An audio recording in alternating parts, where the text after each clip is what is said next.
अध्यात्म विज्ञान कोई धर्म या संप्रदाय नहीं है। ये स्पिरिचुअल साइंस है जो कुदरत के कानून पर आधारित है। ये विज्ञान पूरे ब्रह्मांड के सभी रहस्यों को उजागर करता है और जीवन के सभी पहलुओं को समझने के लिए एक नई दृष्टि देता है। इसी को आर्ट ऑफ विजन कहते हैं, दुनिया को देखने की एक नई दृष्टि, जो अध्यात्म विज्ञानी परम पूज्य स्वामी श्री कमलेशानंद जी के निर्देशन में सनातन सत्य का अनुसंधान कर हमारे जीवन को प्रकाशित करे। जय सच्चिदानंद।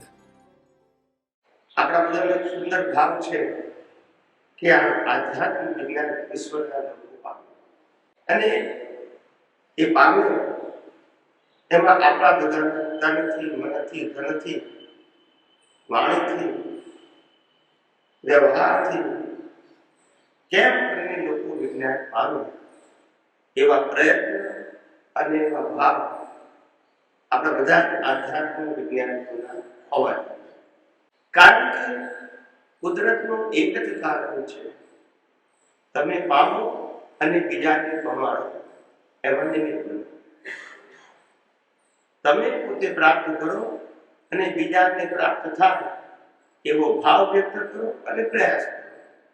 કુદરત આપણને એ શીખવાડે છે કે જે તાડ, તાપ અને વરસાદ વેઠીને જે ધરતી ઉપર હું ફળ ફળાદી અને વનસ્પતિ ઉગાડું છું, એ ઝાડ પોતે થઈ જતા આટલી મહેનત પછી જે ઉગેલા પણ લોકો માટે કામ, ત્યારે આપણે ઝાડની પણ પૂજા કરીએ છીએ। જે પાણી ગંગા, જમના, સરસ્વતીનું વહી રહ્યું છે, એ પાણી કુદરતનું છે, પણ એ આપણા જીવન જીવવાનું સાધન છે। પોતે ગોપાઈ જાય છે ને આપણું જીવન સર્વાંગ થઈ જાય છે। હવા પણ તમે જુઓ, આપણે હવાને ભોગવીએ છીએ, ઉપયોગ કરીએ છીએ। ઓક્સિજન, એનું ગુજરાતીમાં કહેવાય પ્રાણવાયુ। એ પ્રાણવાયુ વગર શરીરનું અસ્તિત્વ હોઈ શકે। બધા પોતાનું જીવન રક્ષા કરે છે ત્યારે આપણે સર્વાઈવ છીએ। એમ આપણો પણ ભાવ હોવો જોઈએ કે કુદરતે આપણે શરીર આપ્યું, સંજોગો આપ્યા, સાધન આપ્યું, જ્ઞાન આપ્યું, આ બધા સંજોગો આપ્યા, અમે પણ બીજા માટે કંઈક નિમિત્ત બનીએ, જે અમારાથી થઈ શકે।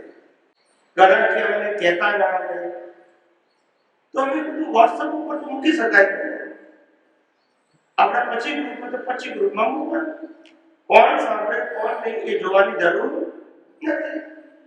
બીજું, ગમે ત્યારે કુદરતને પ્રાર્થના કરીએ પરમાત્માની સાક્ષી કે પરમાત્મા, હું બાપની સાક્ષી કુદરતને પ્રાર્થના કરું કે આનું મુક્તિનું વિજ્ઞાન જે અમને પ્રાપ્ત થયું છે, જે અમે ઉપયોગ કરીને અનુભવી રહ્યા છીએ, એવું વિજ્ઞાન બીજા પર પામે એવો અમારો ભાવ છે અને એમાં નિમિત્ત બનીએ એવી કુદરત અમને શક્તિ આપે।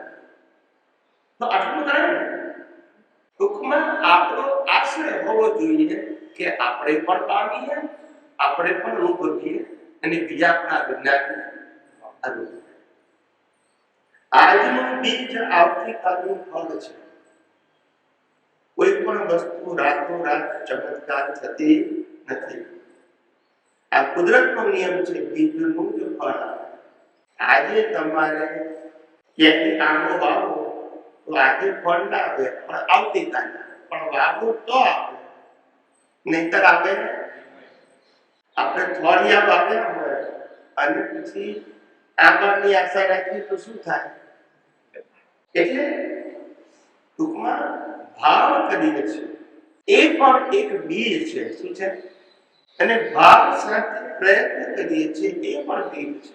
કારણ કે કોઈ પણ મહાન સંસ્કૃતિનું રિવોલ્યુશન રાતોરાત આવતું એની પાછળ નાની નાની વ્યક્તિઓના, મોટા વ્યક્તિઓના તો ભાવ હોય ઉત્કૃષ્ટ, પણ નાની નાની વ્યક્તિઓના પાવરફુલ ભાવ કે જેને કારણે કુદરતને સંજોગો આપવા પડે છે. શું આપવા પડે છે? કારણ કે કુદરત તો તમારી ભાવનું પ્રતિબિંબ આપે છે. શું આપે છે? એ એની મરજીથી કશું કરતી. તમારો ભાવ હોય તો કુદરતને સંજોગ આપવા જ પડે.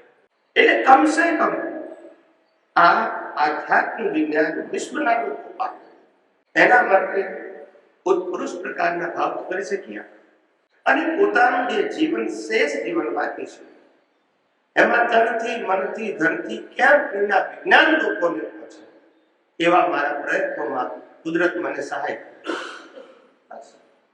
આ કળિયુગની અંદર આ આધ્યાત્મ વિજ્ઞાન જ એવું છે કે જે મંદિર સંસ્થા શિષ્ય અને વરઘોડાની વાત કરતું, કારણ કે મોટા ભાગના લોકોની લક્ષ્મી ત્યાં ખર્ચી જાય છે.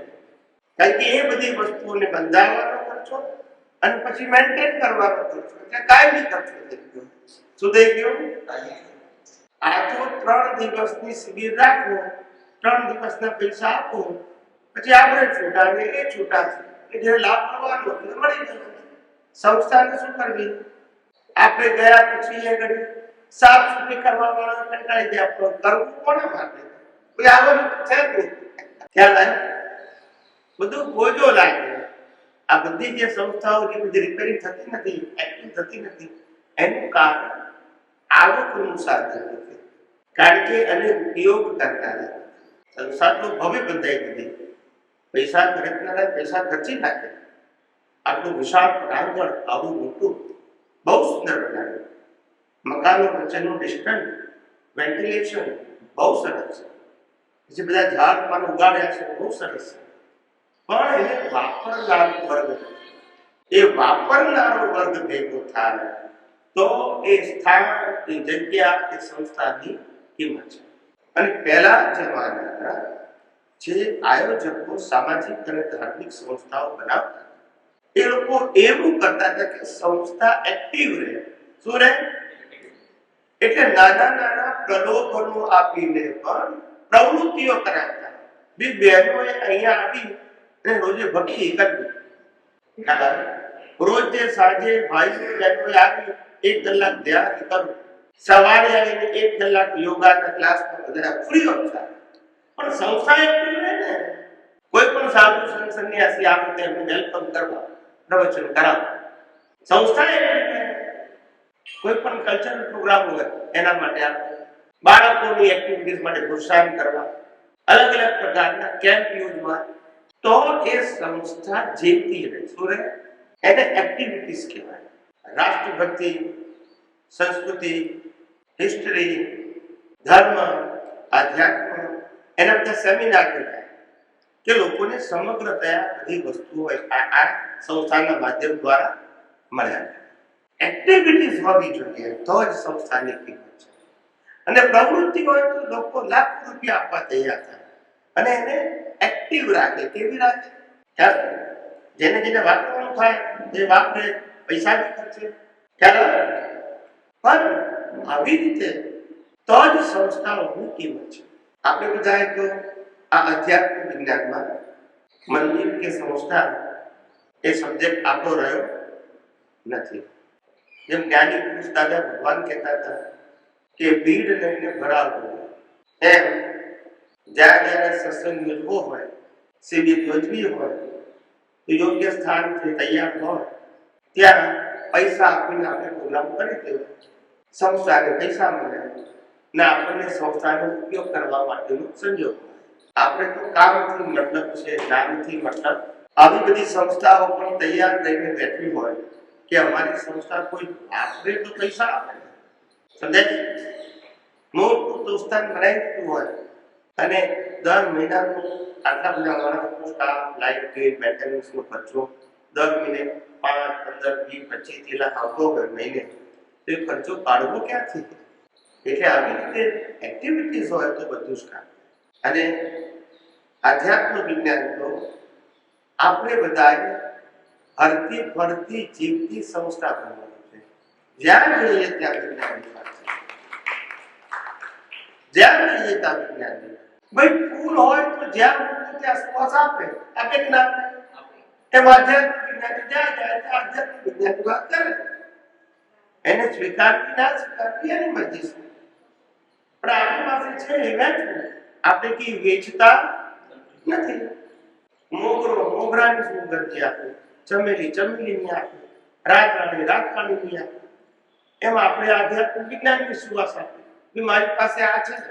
બરાબર છે? આપણે શેર કરીએ છીએ, શેર કરતા નથી, વેચવું. એટલે આ બધું આપણા જીવનમાં વણાઈ જવું જોઈએ. શું થવું જોઈએ? વણાઈ જવું.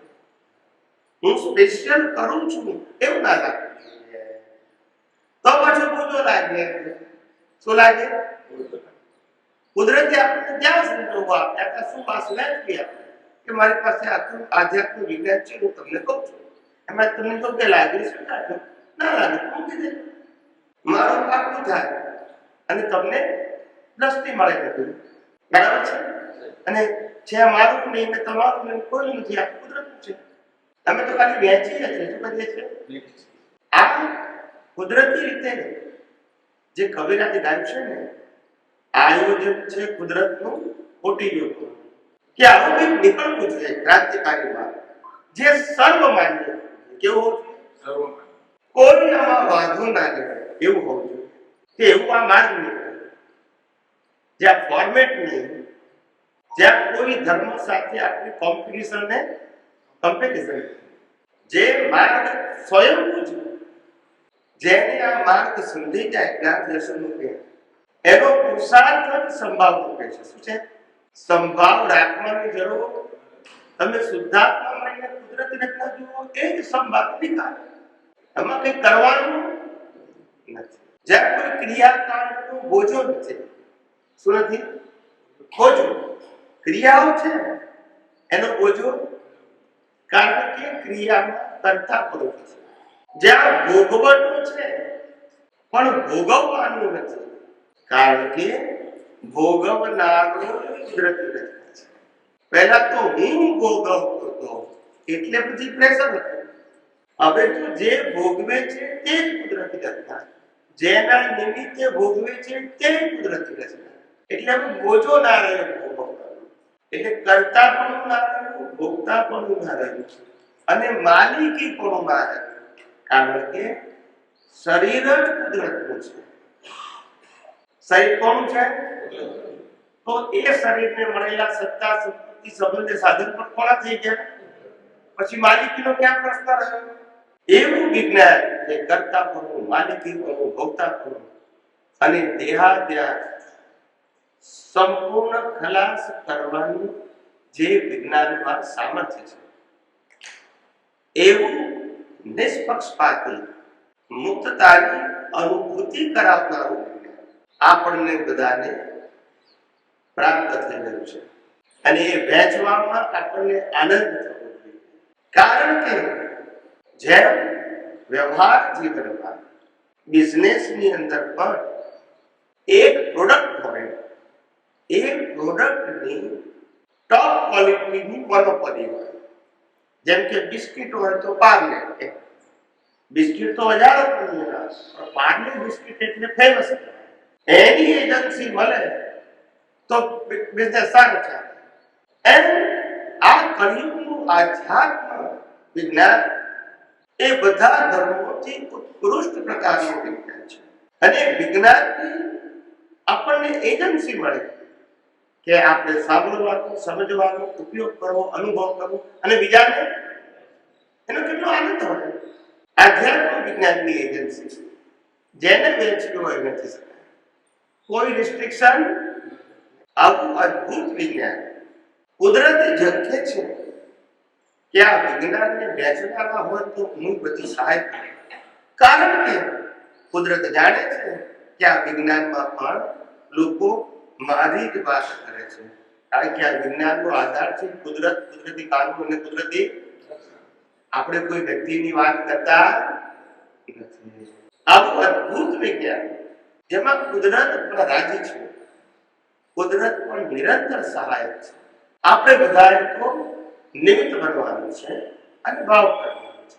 અને એ આવું અદ્ભુત વિજ્ઞાન જ્યારે આપણે સાંભળવાના, સમજવાના, ઉપયોગ કરવાના, અનુભવ કરવાના સંજોગો આવે ત્યારે તો આનંદ થાય, પણ બીજાને વહેંચવાના સંજોગ આવે ત્યારે પણ એટલો જ આનંદ, કારણ કે જે અનુભવીએ છીએ એ જ શેર કરીએ છીએ.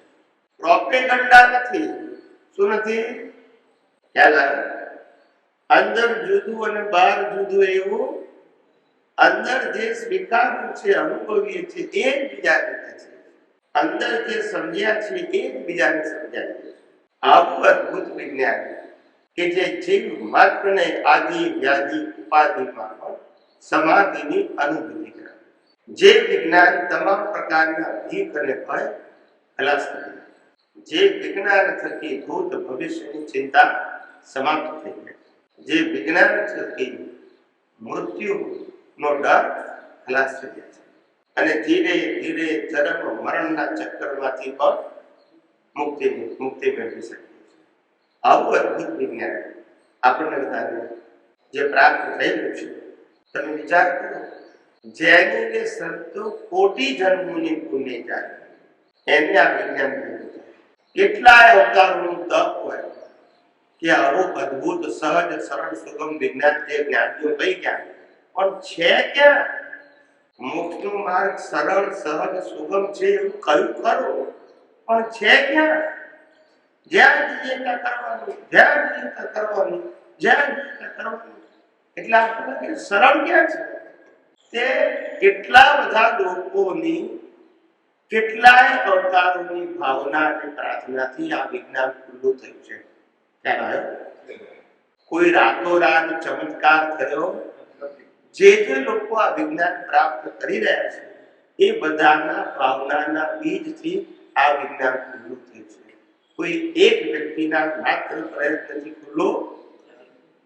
જેટલું વિજ્ઞાનને વ્યક્ત કરવાનું કરનારું ઇમ્પોર્ટન્ટ છે, એટલું જ આ વિજ્ઞાનને ખુલ્લું કરાવનારાનું પણ ઇમ્પોર્ટન્ટ છે. પ્રશ્ન પૂછનારા ના હોય તો જવાબ આપનારની કોઈ કિંમત, અને તો આ વિજ્ઞાન બહાર પડે પણ એટલે બધાનો પ્રયાસ શું છે? કોઈ એક વ્યક્તિનો પ્રશ્ન નથી, અનેક વ્યક્તિઓનો અભાવનું આ પ્રતિબિંબ છે. એટલે કોઈ એક વ્યક્તિ એવો દાવો ના કરી શકે કે મારા કારણે નહીં, કેટલાય કેવળ જ્ઞાન પ્રાપ્ત કરીને ચાલ્યા જાય છે, એક વ્યક્તિને પમાડી ના શકે. જ્ઞાન કેવું જ્ઞાન પણ બીજાને પમાડી શકે નહીં, કારણ કે એને બોલવાનું રાઈટ નથી, કારણ કે બોલવાનો હિસાબ લાયા એ પોતે મોક્ષે જાય પણ બીજાના કલ્યાણનું નિમિત્ત તીર્થંકર એવા છે કે જે પોતે કલ્યાણ સ્વરૂપ થયેલા હોય અને બીજાના કલ્યાણના પણ શું બને? નિમિત્ત બને. એટલે આવી રીતે અનાદિકાળથી અટવાયેલા, ભટકતા, કન્ફ્યુઝ અને માર્ગ નહીં પામેલા જીવો માટે આ આધ્યાત્મ વિજ્ઞાન એ મુક્તિ માટેનો અભૂતપૂર્વ આધાર છે. જળ વસ્તુ છે, સપોઝ ત્રિકોણ, તેમાં પણ 5 સનાતન તત્વો હોવા જરૂરી છે કે અમુક વાર 3 હોય, 4 હોય? ના, પાંચ. આ આમાં બધી સાહેબ કઈ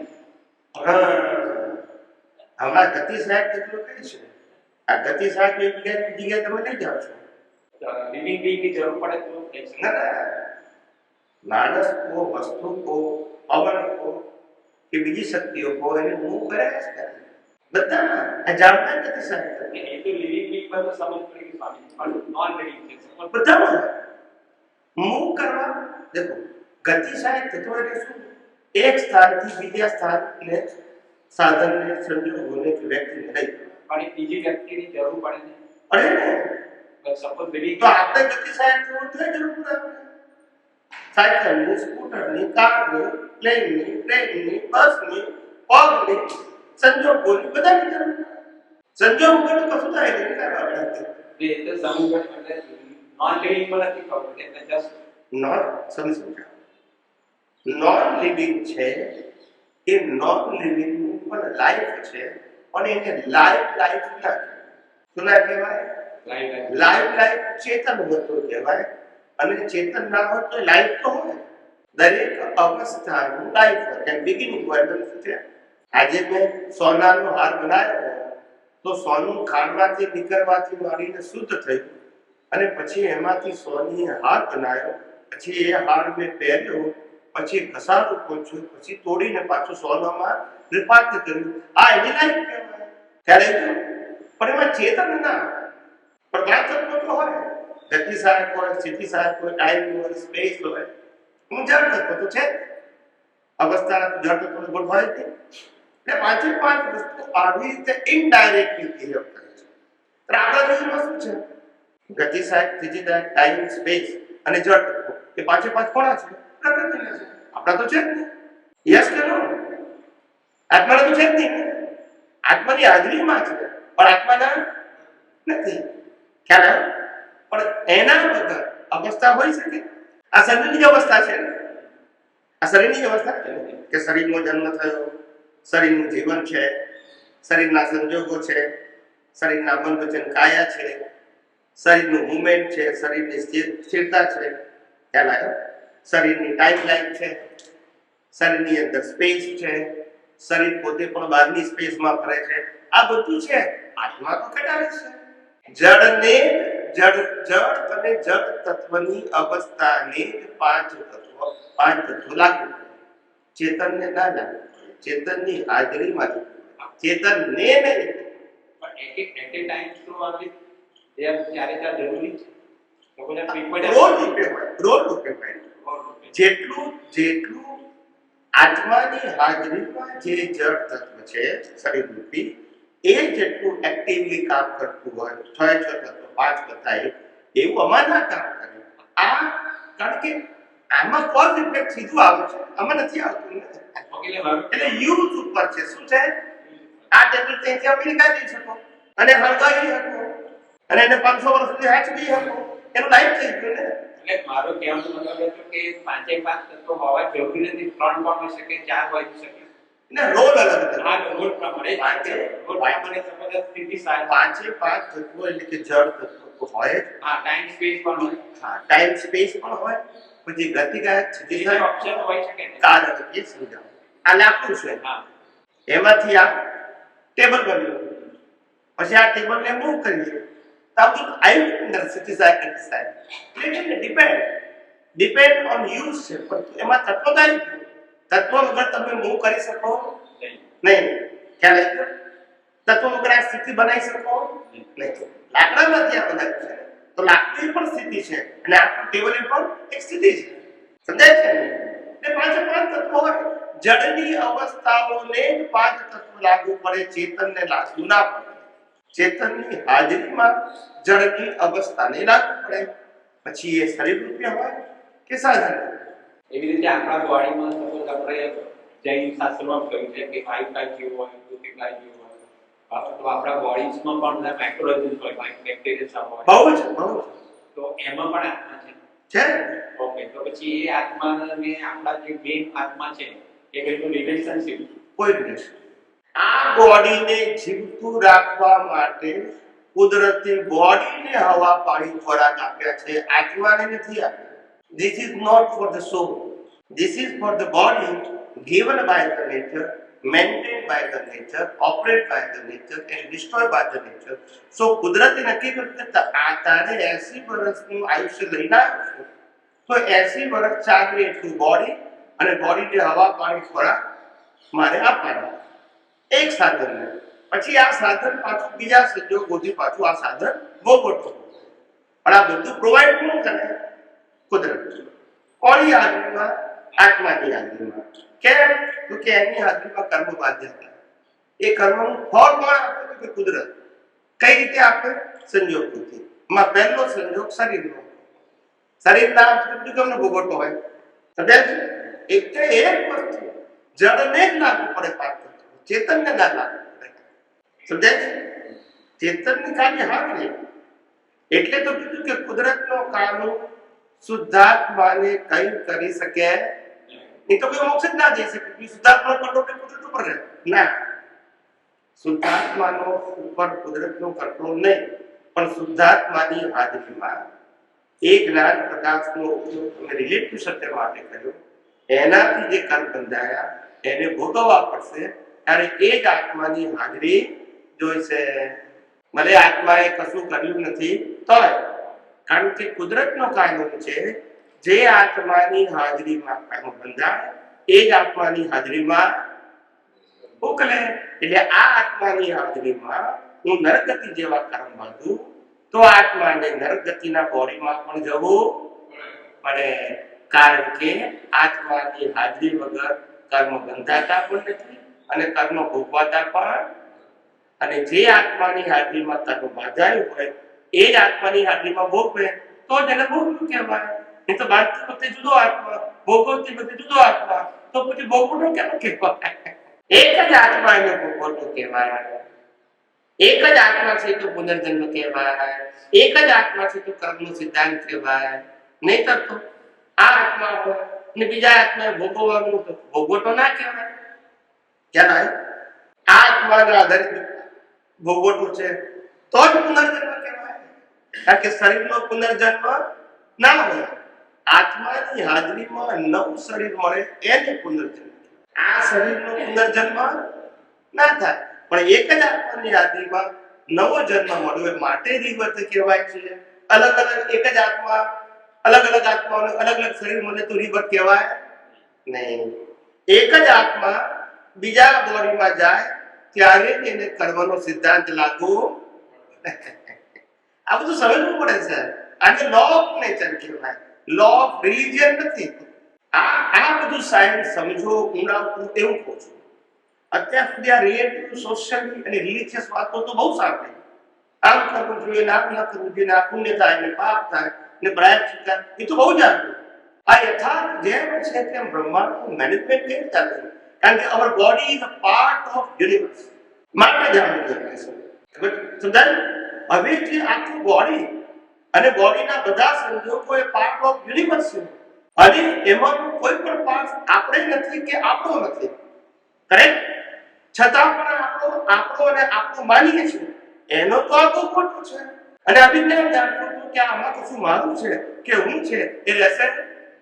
એટલે તમારા માટે આત્મા સિવાયનું આખું જગત શું થઈ ગયું? શૂન્ય થઈ ગયું. પણ શૂન્ય થયું એ જ તમારી પૂર્ણતા છે, અનુભૂતિ. તમે પૂર્ણ છો અને તમારા માટે જગત શું છે? શૂન્ય છે. કેમ? તો કે તમારું છે નહીં કશું, મેળવવાનું નથી અને ગુમાવવાનું નથી. માટે તમારા માટે જગત બને છે, પણ જગત તમારા માટે શું છે? શૂન્ય છે. કારણ કે આત્માએ કશું મેળવવાનું તો ગુમાવવાનું જગતમાંથી નથી. પણ જ્યાં સુધી આત્માની હાજરીમાં જગતમાંથી મારે કશું મેળવવાનું છે, એ કંઈ ગુમાવવાનું છે, ત્યાં સુધી સંસાર છે. આવું ક્લિયર કટ વિજ્ઞાન છે. આ વિજ્ઞાનમાં ઊંડા ઉતરો સમય મળે ત્યારે એમ ધર્મમાં, ક્રિયાકાંડમાં, પાપ પુણ્યમાં ઊંડા દાખલો એ તો જન્મ મરણના ચક્ર માટે છે. પણ જન્મ મરણના ચક્રથી છૂટવું હોય તો વિજ્ઞાનમાં આ વિશ્વને જેમ છે તેમ સૈદ્ધાંતિક રીતે સમજવા પ્રયત્ન ત્યારે તમને ખબર પડશે ખરેખર આપણે મુક્ત હતા, મુક્ત છીએ ને મુક્ત રહેવાનું છે. ફક્ત અનુભૂતિ કરવાની છે. કોઈએ આપણને ઇન્ટુઇટમાં આત્માને બાંધ્યો નથી અને બાંધી શકે પણ એવો આત્મવિશ્વાસ આપણને થવો. માત્ર કીધું આપણે મુક્ત છીએ, ફક્ત શું કરવાની છે? અનુભૂતિ કરવાની છે. મુક્ત થવાનું નથી, છીએ. દેહ અને આત્મા સાથે હોવા છતાં પણ સ્વતંત્ર છે. આત્મામાં દેહ હસ્તક્ષેપ ના કરી શકે અને દેહમાં આત્મા ના કરી શકે. કેટલું સુંદર અને સરળ અને સહજ અને સૈદ્ધાંતિક વિજ્ઞાન છે. ત્યાં કોઈ વાત જ ગોળ ગોળ નહીં અને કોઈ વાતનો બોજો પણ નહીં. શું કીધું? તે આપણા ઋષિમુનિઓ આ રીતે રિસર્ચ કરતા, હજારો કલાકો સુધી ઉગાડી આંખે ને બંધ આંખે પણ રિસર્ચ કરતા. આંખો બંધ કરીને અત્યારે કે છે એવું મેડિટેશન ના કરતા, રિસર્ચ કરતા હતા. આ લોકોએ પછી રિસર્ચ ને મેડિટેશનમાં ગયા, રિસર્ચ બંધ કરી દીધું. હવે આંખો બંધ કરીને બેસો, પછી જ્યોત જુઓ, ભગવાનનો ફોટો જુઓ, ગુરુનો ફોટો જુઓ, મંત્ર જુઓ, આવું બધું કરી નાખ્યું. એને કોન્સન્ટ્રેશન કહેવાય, એને માઇન્ડની મેડિસિન કહેવાય. શું કહેવાય? એને સ્પિરિચ્યુઅલ ના કહેવાય. મેડિટેશનમાં તો બ્રહ્માંડના રહસ્ય ખુલ્લા થાય, એને સ્પિરિચ્યુઅલ. આખા સબ્જેક્ટ બદલાઈ ગયા બધા. અને ફરી પાછું એ જે ઓરિજિનલ વાતો છે એ બધી રીએસ્ટાબ્લિશ થઈ ગઈ છે. શું થઈ ગઈ છે? નવી નથી, હતી જ. એ શું થાય છે? રીએસ્ટાબ્લિશ થાય છે, નવી પરિભાષાથી બહાર નીકળે છે. એટલે પાછી લોકોને કામ લાગશે. માર્ગ બતાવનારું જોઈએ ને, માર્ગ તો છે પણ બતાવનારો જોઈએ ને. હવે 4 રસ્તા ઉપર આવ્યા, કોઈ જગ્યાએ બોર્ડ નથી પણ માર્ગ તો છે જ ને. હવે માર્ગ બતાવનારો તો તમે કે ભાઈ આ રસ્તે જાઓ તો આ આવશે. એટલે માર્ગ છે, બતાવનારો નથી. બતાવનારો જોઈએ, માર્ગ કોઈ નવો સ્થાપતું નથી પણ માર્ગ બતાવનારો જોઈએ. એ બતાવનારું એ ખામી છે. આખી આધ્યાત્મિક વિજ્ઞાન નવું થોડું છે, હતું જ. જે આવરાયેલું પાછું રીઓપન થયું. શું થયું? ક્રિએટ નથી થયું. એ સનાતન હોય એ ક્રિએટ થાય, ઢંકાયેલું એ ખોટું થયું. તો હવે કે યુઝ્યુઅલી જે ઉદય કરવા પ્રમાણે પ્રાર્થના કરું છું તો એવું લાગે છે કે આ બોડી અલગ છે, ડોક્ટર ઘનશ્યામ અલગ છે, અંદર પરમાત્માની પ્રતિષ્ઠાત્મા કરે છે એવું ફિલિંગ થાય છે. કે શું છે? ત્રણેય જુદા ફિલિંગ થાય છે. 10 મિનિટ સુધી બેસીને ધારો કે એ કરે કે ભાઈ ડોક્ટર ઘનશ્યામ પૂજા કરે છે કે જે બધું કરે છે, અંતર્યામી પરમાત્માને આમ લાગે કે દર્શન કેવું લાગે છે, તો એ શું કહી શકાય? એ તો ઓબ્ઝર્વર તરીકે કામ. ઓકે, ઓબ્ઝર્વર પ્રતિષ્ઠિત આત્મા ઓબ્ઝર્વર છે. ઓકે, આત્મા પ્રકાશક છે અને પ્રકૃતિનો રોગ કરે છે. એટલે પ્રકૃતિના રોગ કરનારને ઓબ્ઝર્વર જાણે છે અને પ્રકાશ મૂળ આત્મા. એ પ્રાર્થના પણ કરે છે સ્વસ્વરૂપમાં કલ્યાણ સ્વરૂપ છે. જો કલ્યાણ દુનિયાની પ્રાર્થના બાકી ચેન્જ કરવાની જરૂર કશું એક જ ભાવ છે. કેમ કરીને લોકો મુક્તતાની મુક્તિ કરે? શબ્દો કોઈ પણ હોય, રીત કઈ પણ હોય, એક્ઝામ્પલ કોઈ પણ હોય, પણ સિદ્ધાંતથી બહાર જવું નહીં. અને એ સિદ્ધાંત પાછું કુદરતનો, કોઈ વ્યક્તિનો નહીં. નિર્વિકલ્પી. કુદરતનો સિદ્ધાંત નિર્વિકલ્પી બનાવે ને લૌકિક સિદ્ધાંત વિકલ્પી બનાવે. લૌકિક સિદ્ધાંત એને બિલીફ કહેવાય, સિદ્ધાંત નાખી આપણે બિલીફ કહેવાય. ત્યારે રાત્રિ ભોજન ન કરવું જોઈએ એ સનાતન સિદ્ધાંત તો છે. એ ધાર્મિક છે, સામાજિક છે, આધ્યાત્મિક નથી. હવે આપણે કોઈ રાત્રિ ભોજન કરવું તો આપણે ખોટા કહેવાનું? એક વ્યૂ પોઈન્ટ છે. એના લાભ અને નુકસાન હોઈ શકે, એ ના પાડતા નથી. સનાતન સત્ય સાથે રહેવા દેવા એ શુભ નિયમ છે. કેવો છે? શુભ. એ દરેક વસ્તુની એક એની ડેપ્થ છે. ત્યાં સુધી જે કામ કરે પછી આગળ કામ ના લાગે. જ્યારે સનાતન સત્ય બધે જ કામ લાગે. કારણ કે ક્યારે બદલાતું અને કુદરતના કાનૂન ઉપર આધારિત. કુદરત ક્યાં નથી? બધે જ છે. બાકી તો આ બધા નીતિ નિયમો બધા કેવા છે? કાળ ક્રમને અને સંજોગોને આધીન છે. કેવા છે? જૈન હોય તો આપણે રાત્રિ ભોજનની ના પાડીએ, અન્ય ધર્મ હોય તો રાત્રિ ભોજન શબ્દ જ ના. તો શું આપણે ખોટા કહેવાના? એ એમનો ધર્મ છે, એના નિયમ છે. આ આપણો ધર્મ છે, એમનો નિયમ છે. અને દરેકના ધર્મના નિયમોના પ્લસ અને માઇનસ પોઈન્ટ તો હોય બધા. એ રિલેટિવ સિસ્ટમમાં જાય. સમજાય? હા. Physical, social and religious and relative benefit માટે છે. અને આત્મા માટે તો ફક્ત સેપરેશન. હું આ છું અને હું આ નથી. બીજા કોઈ વિકલ્પ એ આત્માનો વિષય નથી. હું જે નથી એ મારો વિષય નથી, ને હું છું એ જ મારો વિષય છે. ને હું મારા વિષયમાં સંપૂર્ણ છું. ને મારા શું બાકી બધું કુદરતનું છે. પછી સારું છે, ખરાબ છે, ગમતું છે, ના ગમતું છે, લાભ છે, નુકસાન છે, એ સબ્જેક્ટ હું કેમ બનાવું છું? મારે લેવા દેવા નથી. જેટલો સબ્જેક્ટ બનાવું છું એટલા તમે જવાબદાર છો. સમજાય છે? જેટલો સબ્જેક્ટ બનાવો છો રિલેટિવ સાથે એટલા તમે જવાબદાર છો. પ્રશ્ન એ નથી કે પ્રત્યેક સમયે કેટલા જીવો જન્મે છે અને મરે છે. એ પ્રશ્ન નથી. અનંત જીવો જન્મે છે એકેન્દ્રિય, અને અનંત જીવો મરે છે. પણ કોઈને પાપને લાગતું નથી. પણ જેને માને છે કે મેં કર્યું તો લાગે.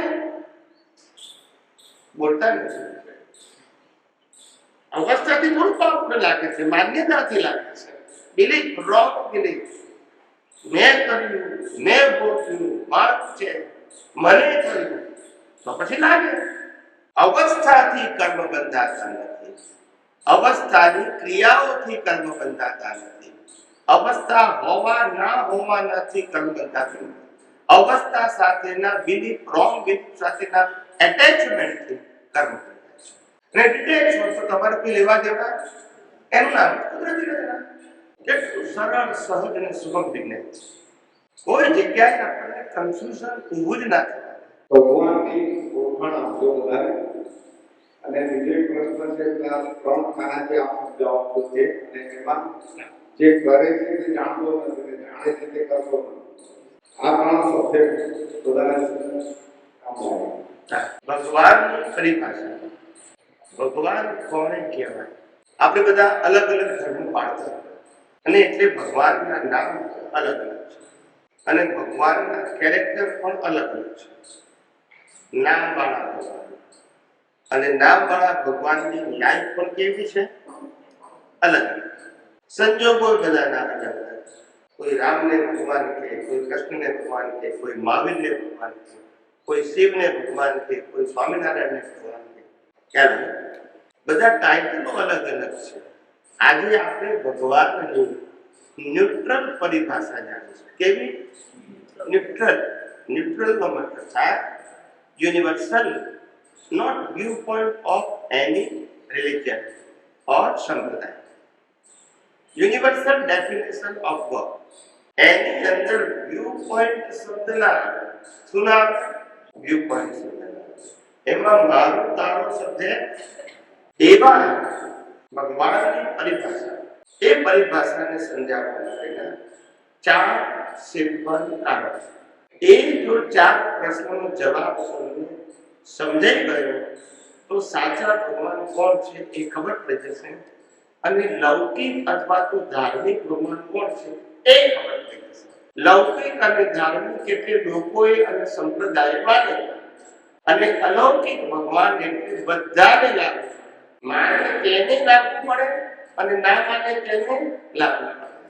કારણ કે સાંપ્રદાયિક ભગવાન એટલે ભગવાનની પરિભાષા કે ભગવાન કોને કહેવાય?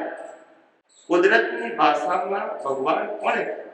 તો કે પ્રશ્ન નંબર 1, ભગવાન રૂપી ના અરૂપી હોય. કેવા હોય? જેનો રૂપ છે એનો જન્મ મરણ હોય. એટલે પહેલું તો ભગવાન રૂપી ના હોય, રૂપ ના, અરૂપી હોય. બીજું ભગવાનને નામ ના હોય. જેનું નામ છે એનું પણ રૂપ છે તો જ નામ હોય. રૂપ નામ અરૂપીને નામ હોય. એટલે ભગવાનને નામ નથી, ભગવાનને રૂપ નથી, ભગવાનનો જન્મ મરણ નથી. જન્મ મરણ હોય એને ભગવાન કહેવાય. એટલે પહેલી ભગવાનની પરિભાષામાં ભગવાનને નામ ના હોય. જેનું નામ છે એનું નામ છે. ભગવાનને રૂપ ના હોય, રૂપ હોય એને જન્મ મરણ છે. ભગવાનને જન્મ મરણ ના હોય એ અજન્મ અમર. જન્મ પણ ના હોય અને મરણ પણ ના હોય. અને ભગવાન ટેમ્પરરી ના હોય, પરમેનન્ટ. કેવા હોય? નામ ના હોય, રૂપ ના હોય, જન્મ મરણ ના હોય અને કાયમ ના હોય. એને ભગવાન કહેવાય. હા કે ના? હવે આપણે કોઈએ ભગવાનને નામ આપીએ તો નામ આપો તો રૂપ પણ રૂપ આવે તો જન્મ મરણ પણ હોય અને જન્મ મરણ હોય તો પછી ટેમ્પરરી હોય. બોલતા નથી બધા. નામ આપો તો રૂપ આવે, રૂપ આવે તો જન્મ મરણ હોય ને જન્મ મરણ હોય તો ટેમ્પરરી હોય. ને ચારે જવાબમાં ખોટા થાય. શું થાય? એટલે કે ભગવાન અનામી છે, અરૂપી છે, જન્મ મરણથી પર છે અને પરમેનન્ટ છે.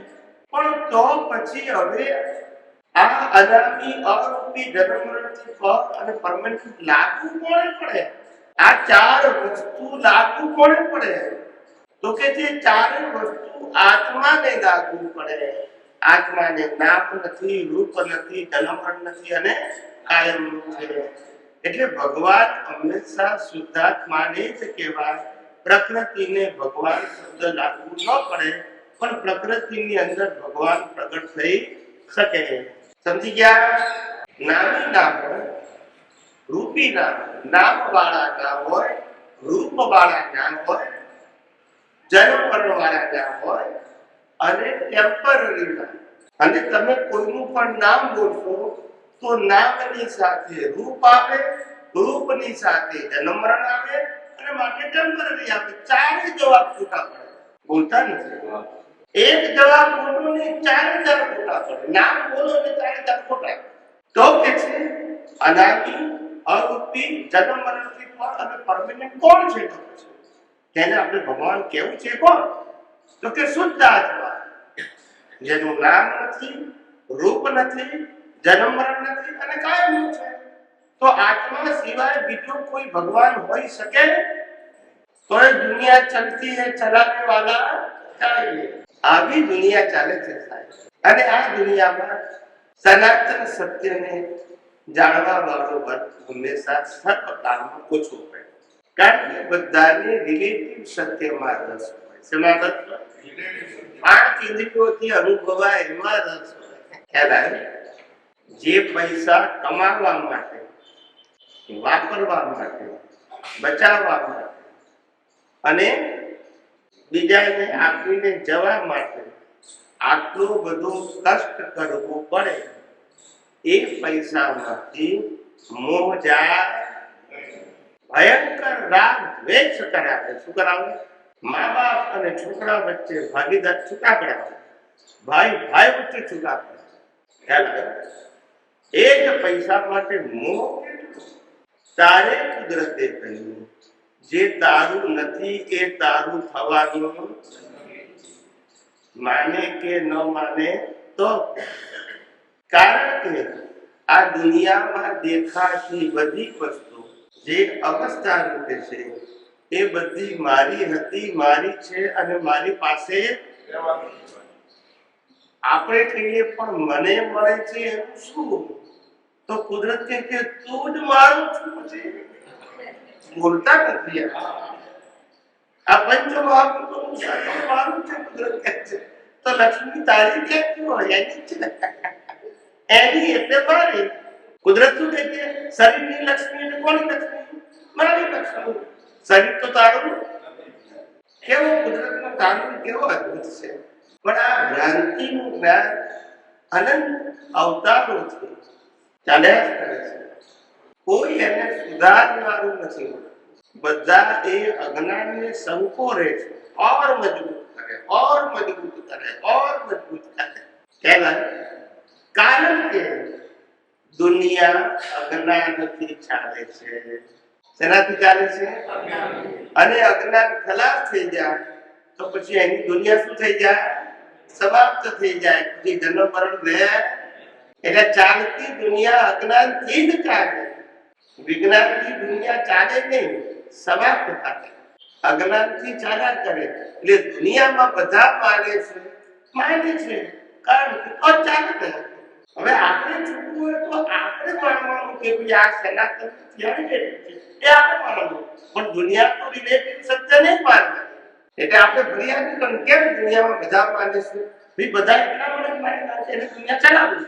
એને જન્મ મરણ જોઈએ છે, એને સારા સંજોગો જોઈએ છે. તો પછી એ તો એક માને ને.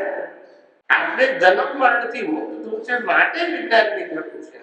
જેને જન્મ મરણ સારા જોતા હોય એના માટે વિજ્ઞાનની જરૂર નથી. બંને વિષય બદલાઈ ગયા. ખ્યાલ આવ્યો? એટલે દુનિયામાં આટલા બધા લોકો આવું કરે છે માટે સાચું એવું માનવાની જરૂર નથી. દુનિયા હંમેશા રિલેટિવ સત્યથી જ ચાલે અને સનાતન સત્યથી સમાપ્ત થઈ જાય. નક્કી આપણે કરવું છે કે ચલાવવી છે કે સમાપ્ત કરવી છે. આપણા જન્મ મરણના ચક્કર ચલાવવા છે કે સમાપ્ત કરવા છે કે નક્કી કરવું. સમાપ્ત કરવા હોય તો વિજ્ઞાનને ફોલો કરો અને ચલાવવું હોય તો ધર્મને ફોલો કરો. બસ એમાં કોઈ કોમ્પિટિશન ને કમ્પેરિઝન છે જ નહીં. બંને માર્ગ જ જુદા છે. એકબીજા સાથે કોઈ હરીફાઈ. તમે નક્કી કરો એ પ્રમાણે તમારે ફોલો કરવાનું છે. કુદરતને કશું વાંધો નથી.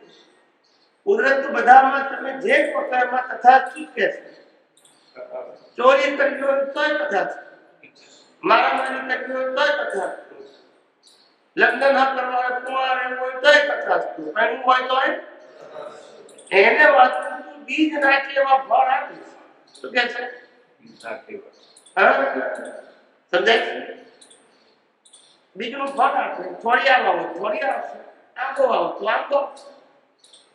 કુદરત તો તમારા બીજનું શું આપે છે?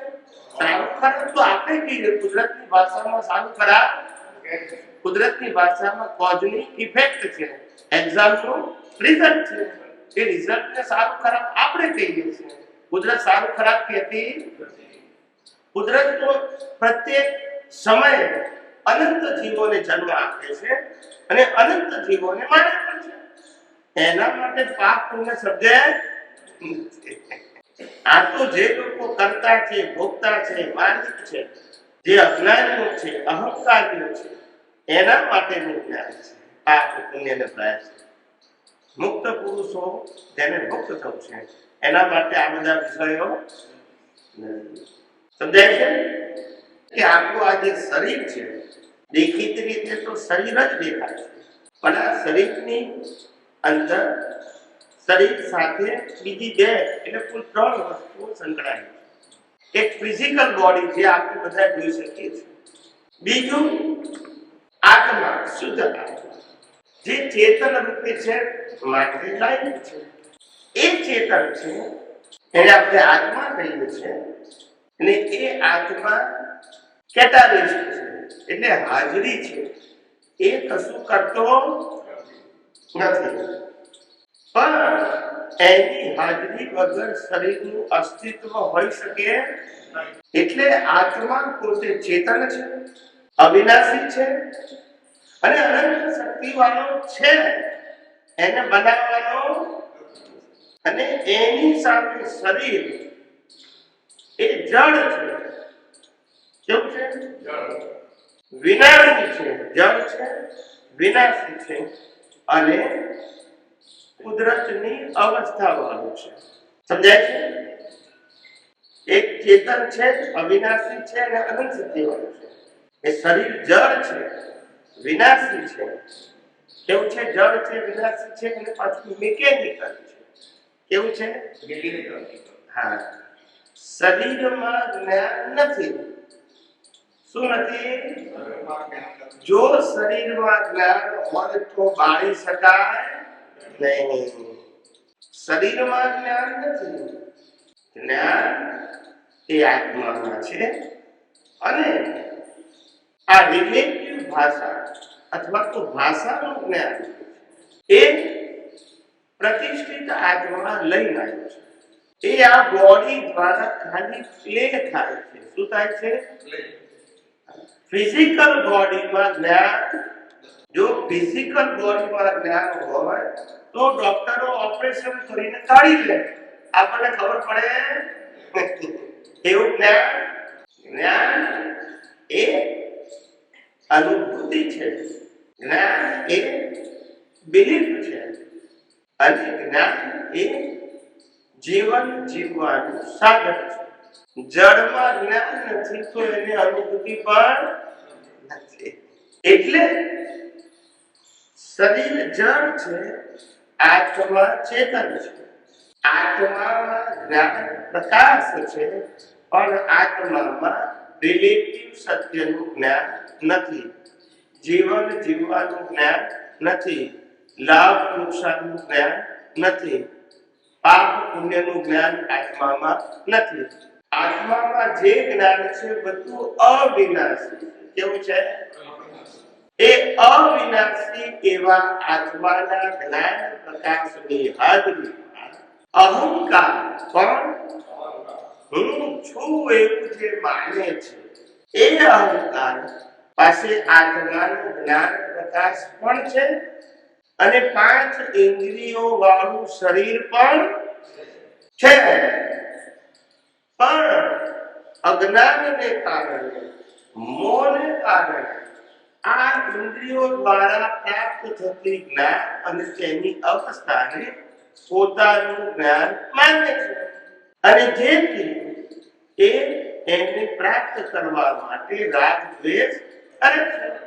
એનાથી કર્મ બંધાય છે. એટલે આ શરીરમાં ત્રણ વસ્તુ છે, એક આત્મા, બીજું શરીર, અને શરીર અને આત્માની વચ્ચે છે પ્રતિષ્ઠિત આત્મા. કયો આત્મા? એ પ્રતિષ્ઠિત આત્મા પાસે જેવું જ્ઞાન દર્શન છે એવા એ બીજ નાખે છે. એ બીજનું નામ કર્મ કહેવાય. શું કહેવાય? એક બીજને કર્મ કહેવાય. આખી લાઈફના બીજને કારણ શરીર કહેવાય. ઇંગ્લિશમાં એને કોઝલ બોડી કહેવાય. શું કહેવાય? એ કોઝલ બોડીમાં આખી લાઈફના કર્મો સમાયેલા હોય. એ કોઝલ બોડી પ્રમાણે કુદરત ઇફેક્ટ બોડી આપે. શું આપે? કર્મ ભોગવવાનું સાધન.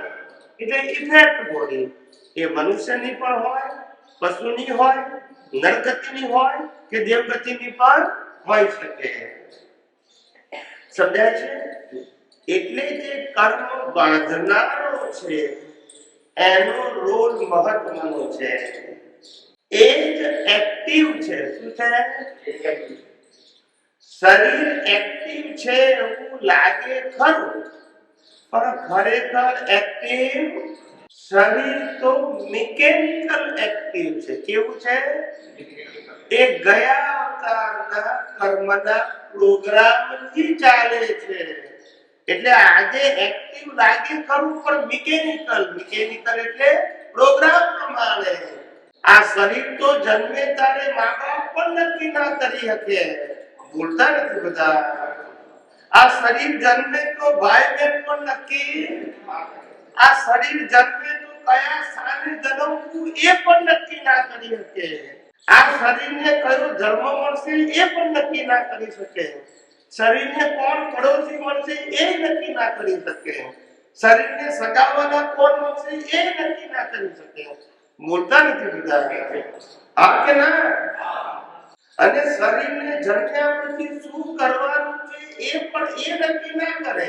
સંજોગ આપીને. કેવું છે?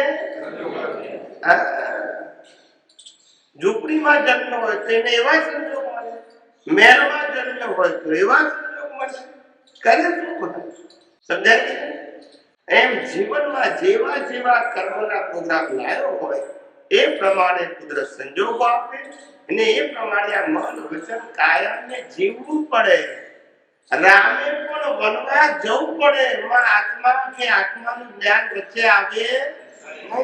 કૃષ્ણ ભગવાનને પણ મહાભારત કરાવવામાં નિમિત્ત બનવું પડે. કારણ કે આખા કૃષ્ણ ભગવાનનું જીવન જ કુદરતી રચના હતું. ભગવાન રામનું જીવન પણ અને ભગવાન મહાવીરનું જીવન પણ કુદરતી રચના. એમનો આત્મા સ્વતંત્ર હતો, પણ મન વચન કાયા તો કુદરતી. એટલે આવી રીતે જે પ્રતિષ્ઠિત આત્મા છે એ જેવી કર્મની પ્રતિષ્ઠા કરે છે એ પ્રમાણે કુદરત કર્મ ભોગવવા માટે શરીર અને સંજોગો આપે છે. એટલે પ્રતિષ્ઠિત આત્માનો રોલ ઇમ્પોર્ટન્ટ છે. અજ્ઞાન એની પાસે છે, જ્ઞાની પ્રતિષ્ઠિત આત્માને બનવાનું છે. કારણ કે એ જ્ઞાનનો એને ઉપયોગ કરવાનો છે.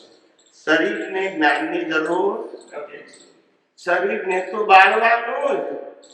બોલતા નથી. રામ હોય, કૃષ્ણ હોય, મહાવીર હોય, ક્યાં કઈ હોય, બાળવાનું. અને જેને બાળીએ એમાં જ્ઞાન હોય, અને જ્ઞાન હોય તો બળાય. એટલે જ્ઞાન આત્મામાં છે, એ આત્માનો સ્વભાવ છે. અને પ્રતિષ્ઠિત આત્મામાં જે જ્ઞાન છે એ પોતે ઇન્દ્રિયો દ્વારા બુદ્ધિથી મેળવેલું જ્ઞાન છે. એ જ્ઞાન સંસાર ચલાવવા માટે છે, આત્માની અનુભૂતિ માટે નથી. માટે આત્માની અનુભૂતિ જો કરવી હોય તો પ્રતિષ્ઠિત આત્માએ સનાતન સત્યનું જ્ઞાન મેળવવું પડશે. અત્યાર સુધી ઇન્દ્રિયો દ્વારા રિલેટિવ સત્યનું જ્ઞાન મેળવ્યું, જે સંસાર ચલાવવા માટે. હવે સનાતન સત્યનું જ્ઞાન એટલે કે હું ચેતન છું, અવિનાશી છું ને અનંત શક્તિ વાળો છું. એ ક્યારે બદલાવાનું માટે સનાતન. અને બીજું સનાતન દર્શન. તો કે છે કુદરતનો કાનૂન અને કુદરતી રચના એ સનાતન છે. એ જ્ઞાન અને દર્શન જો સનાતન થાય સૃષ્ટિમાં અને એનો ઉપયોગ થાય તો આ રિલેટિવ સત્યરૂપી બધું અજ્ઞાન શું થઈ જાય? ખલાસ થઈ જાય. અને ખલાસ થાય તો પછી નવા કર્મ બંધાય અને તો જન્મ મરણના ચક્કરમાંથી આત્મા શું થાય? શરીરને તો બાળવાનું. આત્મા મોક્ષે જાય તો રામનું શરીર બાળવાનું, મહાવીર મોક્ષે જાય તો મહાવીરનું શરીર બાળવાનું ને આપણું પણ બાળવાનું.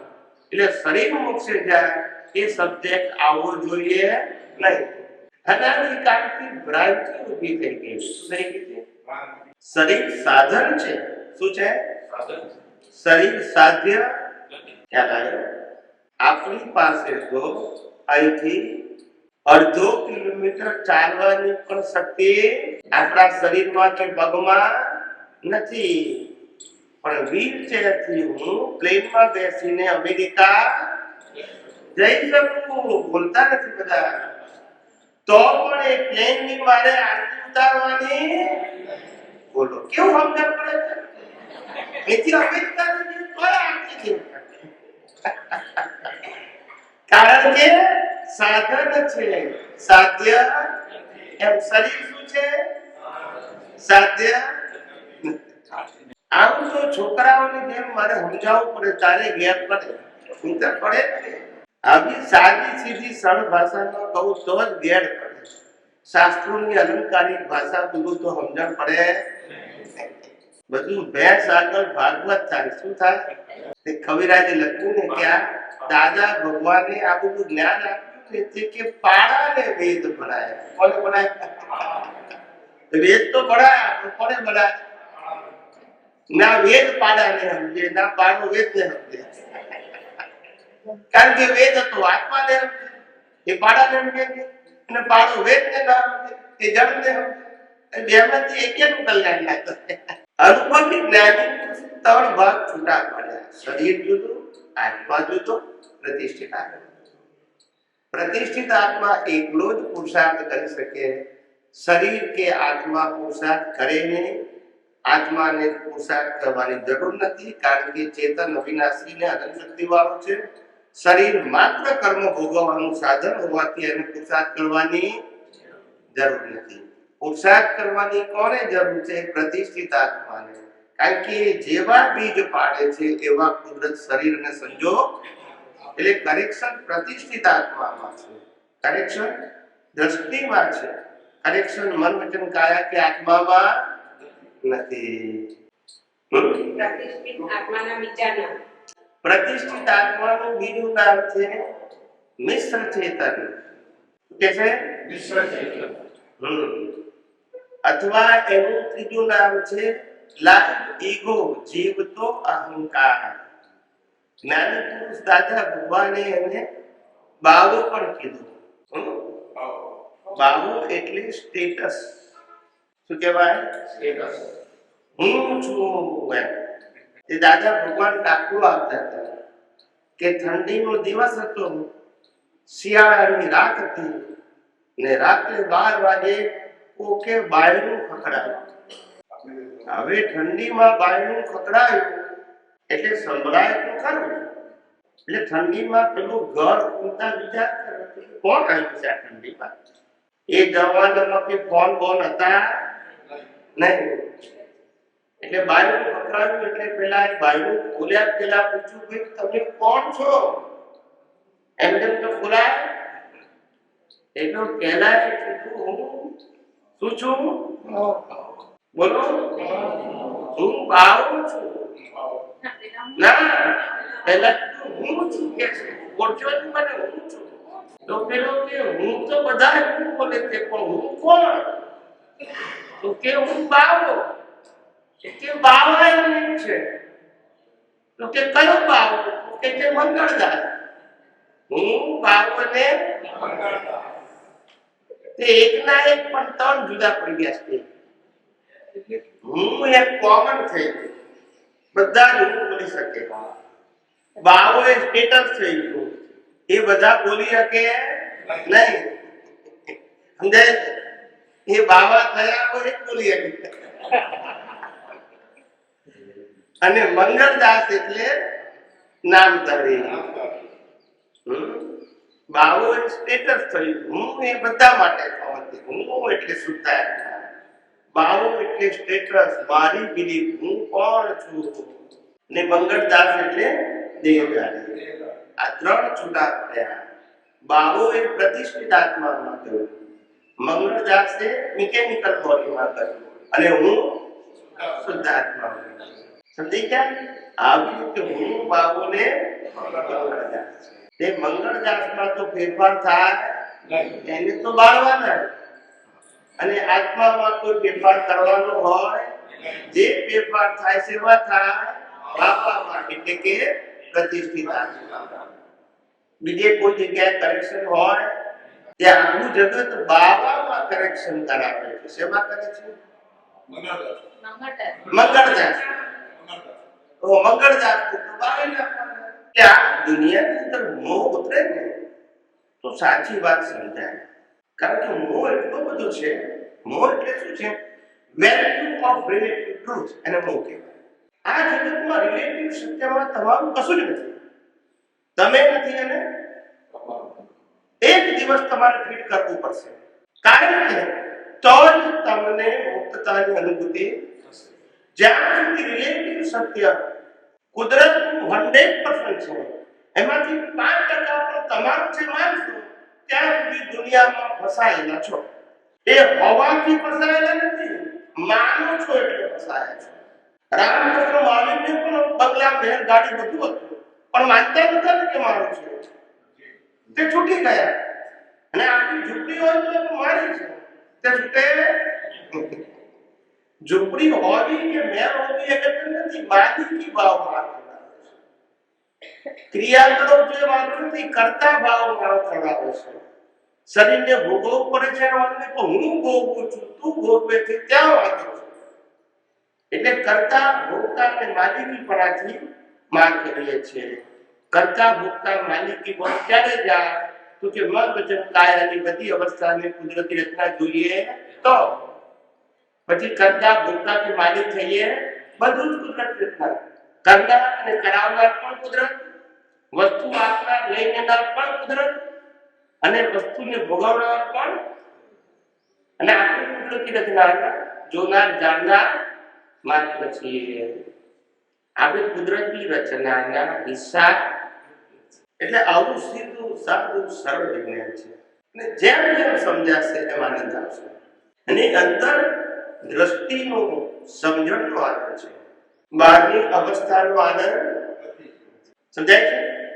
આવું અદભુત વિજ્ઞાન બધાને સમજાય. ત્રણ વસ્તુ સમજાય.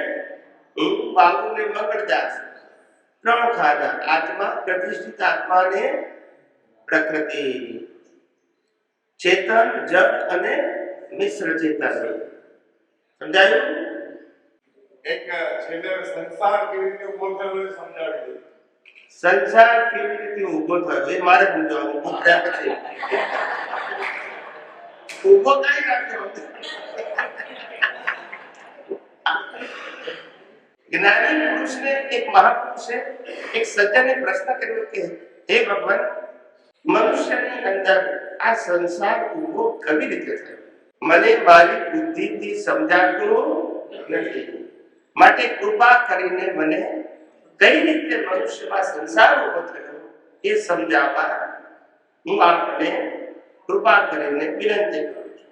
એટલે જ્ઞાની ભગવંતે સમજાવવા પ્રયત્ન કર્યો કે સંસાર કઈ રીતે ઉભો થયો.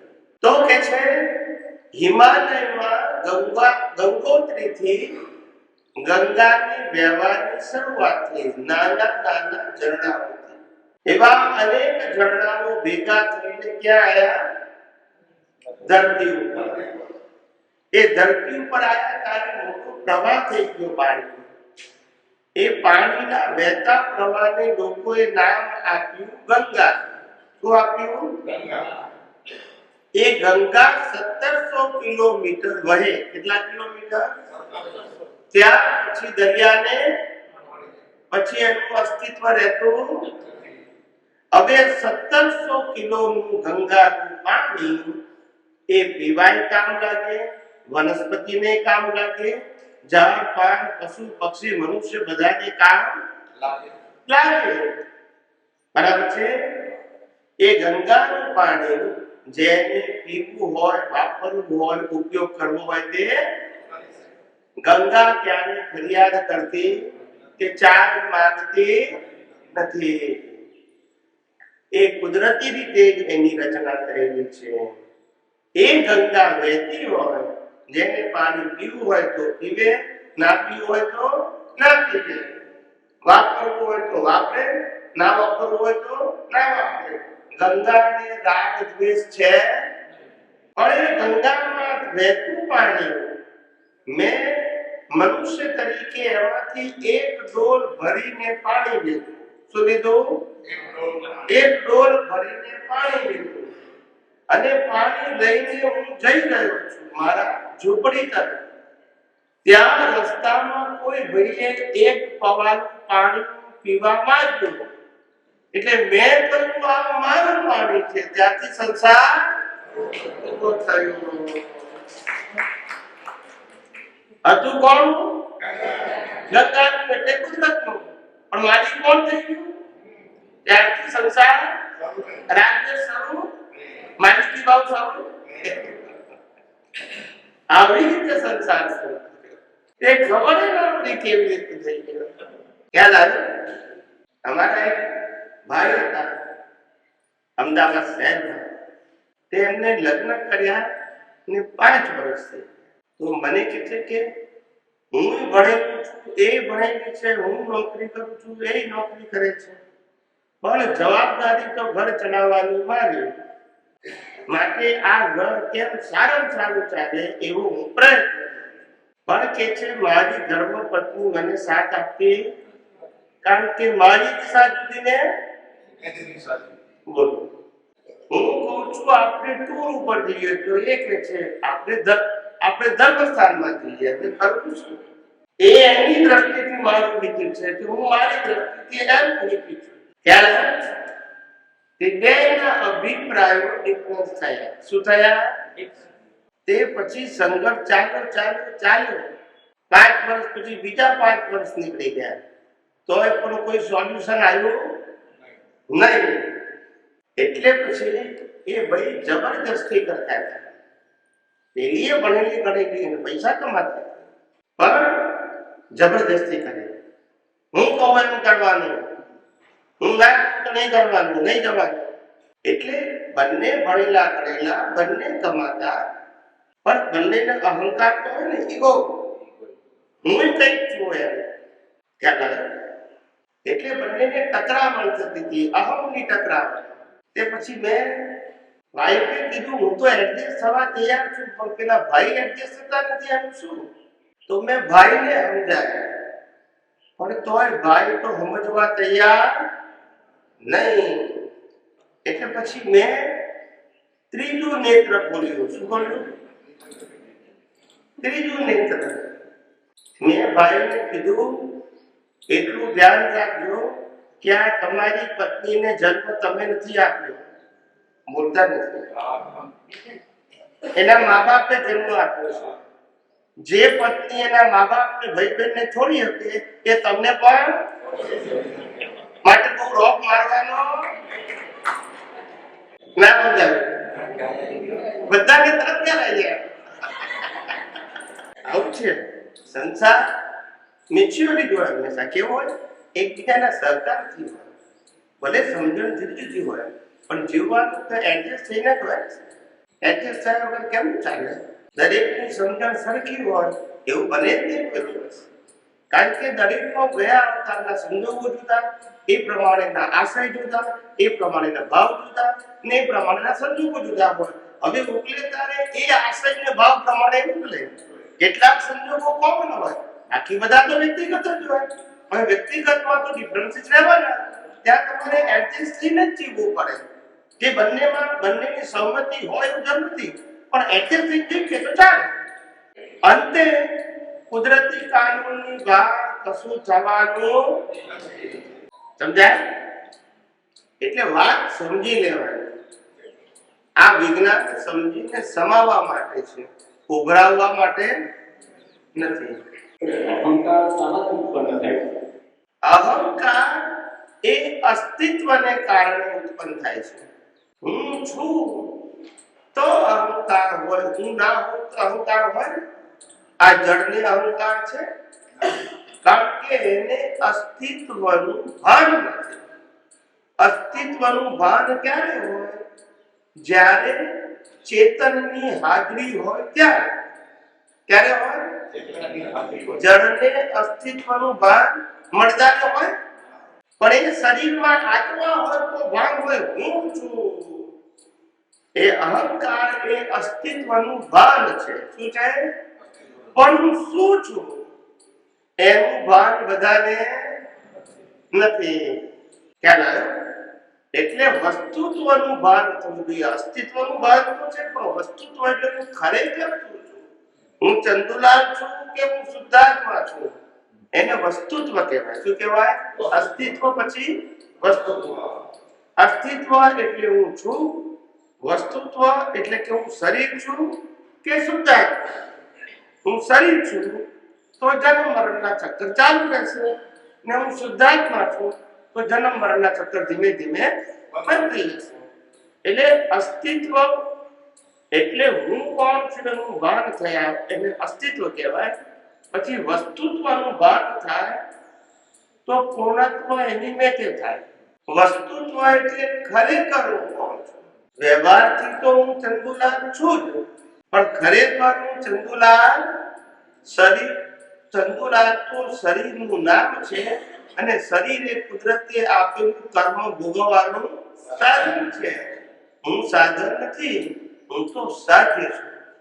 મારું અસ્તિત્વ કાયમનું છે, ચંદુલાલનું અસ્તિત્વ કાયમનું નથી. પણ ભ્રાંતિથી હું ચંદુલાલ છું માનીએ એટલે પછી આ રાગ દ્વેષ ચાલુ થઈ ગયા, અને તેથી માલિકી ભાવ, કર્તા ભાવ અને ભોગતા ભાવથી જન્મ મરણના ચક્કર ચાલી ગયા. સમજાયું કે ના સમજાયું? હે? પ્રતિષ્ઠિત આત્મા તો છે અહંકાર. પ્રતિષ્ઠિત આત્મા અહંકાર નહીં તો પ્રતિષ્ઠિત આત્મા. અહંકાર એટલે પ્રતિષ્ઠિત આત્મા. એ અહંકારની અંદર જ્ઞાન દર્શન કેવું છે એવો પુરુષાર્થ. અજ્ઞાન રૂપી જ્ઞાન દર્શન, સંસાર વધારવાનો પુરુષાર્થ, અને વિજ્ઞાન રૂપી જ્ઞાન દર્શન છે તો સંસાર સમાપ્ત કરવાનો પુરુષાર્થ. પણ જ્ઞાન દર્શન એ પ્રતિષ્ઠિત આત્માનો વિષય છે, અને પ્રતિષ્ઠિત આત્માનો વિષય એટલા માટે કારણ કે એને જ્ઞાન દર્શનનો ઉપયોગ કરવાનો છે. પ્રકૃતિને કરવાનો નથી અને આત્માને કરવાનો નથી.